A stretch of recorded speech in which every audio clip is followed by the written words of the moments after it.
Carl Bunchen had been waiting to die for more than 30 years. He'd broken the record for being the oldest convict in Texas death row.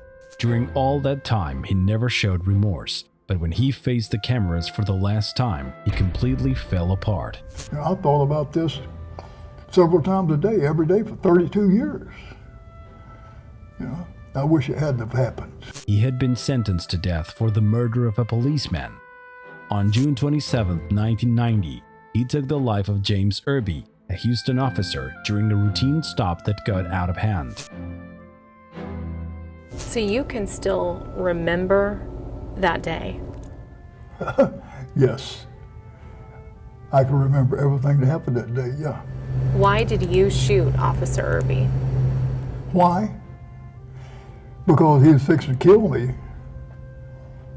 When I pulled my gun, it was in self-defense. The crime caused shock and left a family searching for justice, and death was the only solution. When the jury returned another death sentence, were you relieved? I was.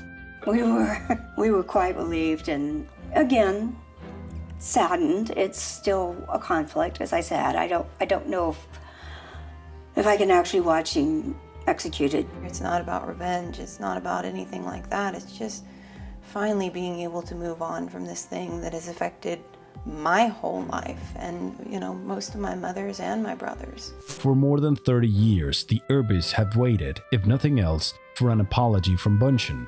But apparently, they wouldn't get one. It had even been speculated that the crime had been premeditated.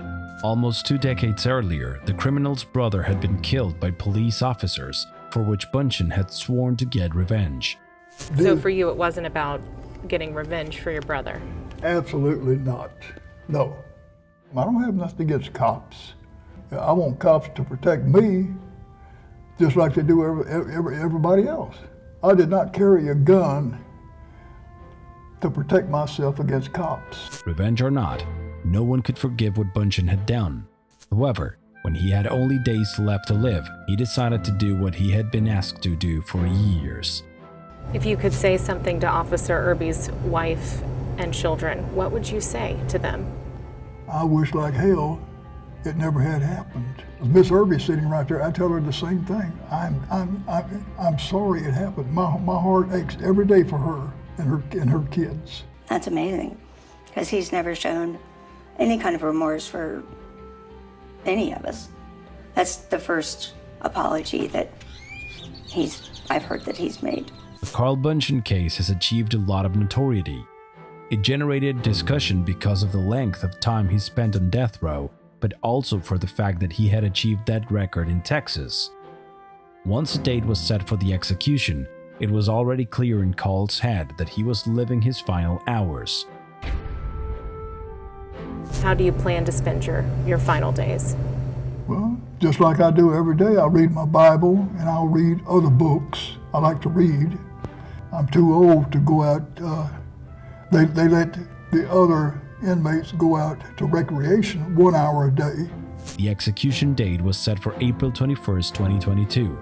And of course, despite the fact that he would receive the harshest punishment U.S. justice can hand out, he knew it would in no way help James Irby's family. Nothing would bring the former police officer back to life. I'm sorry it happened. My heart aches every day for her and her kids.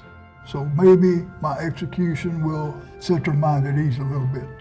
I mean, I can't bring their dad back, but maybe by me being executed, maybe they could finally put this thing behind them. The day would finally come, and Carl Bunchen would die at 6:29 p.m. However, there was no peace either inside or outside the prison. Family and friends of James Irby, as well as those of the condemned man, were present, making their positions on the situation clear. Gone through 32 years, 2 trials with the family, watched the kids grow up. Jim and I had kids the same time, and our families were close, and it's just finally there's a little closure here. And while some celebrated Bunchen's death, there were others who couldn't stand that this was happening. They weren't just family and friends, but also people who seek to abolish capital punishment forever. I'm here because I oppose every single execution in the state of Texas. Her point of view? Why do we kill people to show that killing people is wrong? But of course, The ones who had suffered the most from this horrible situation were the Irbies, the family that had been left without a father and who finally, more than 30 years later, saw some justice in their lives. Of course, it feels wrong to celebrate a death, but for Maura Irby, it ended decades of suffering.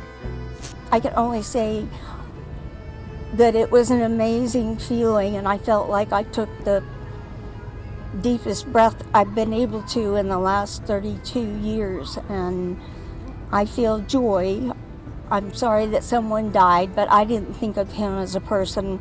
I just thought of him as a thing, as a cancer on the face of my family. So I also want to thank everyone here at the prison and Janice with the Victims Assistance. They have been just wonderful in helping us along. I also want to mention that there were a lot of good things that we made happen and come out of Jim's life. And other than that, I still miss him 32 years later. Thank you for being here.